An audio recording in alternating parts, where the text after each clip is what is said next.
নমস্কার, ইনফোলিপের বাণী ও কথা পর্বে সকলকে স্বাগত।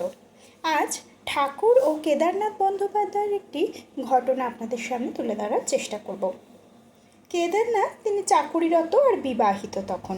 এইরকম অবস্থায় একদিন অফিস যাত্রা করে শেষ পর্যন্ত অফিসে না গিয়ে পৌঁছে গেলেন রানী রাসমণির মন্দিরে। তিনি বলছেন, দেখতে পেলেন ঠাকুর তার ঘরের পশ্চিম দিকের বারান্দায় দাঁড়িয়ে গঙ্গা দর্শন করছেন।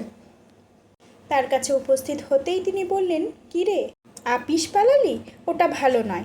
তোরা কুমিরের মতো জলের মধ্যে বা সংসারে হাঁপিয়ে উঠলে শ্বাস নেবার তরে জলের ওপর নাক বাড়িয়ে কিছুক্ষণ থাকিস, আবার সে কথা ভুলে গিয়ে ডুবে মরিস।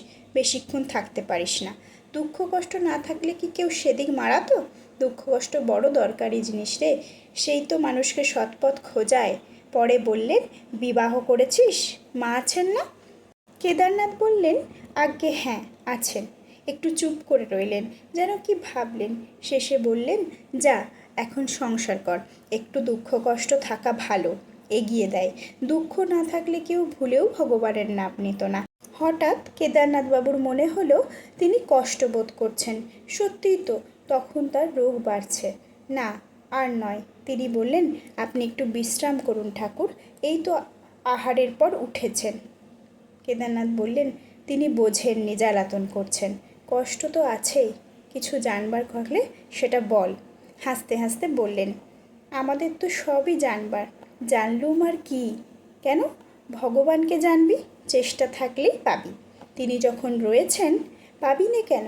ইচ্ছে প্রবল হলেই পাবি।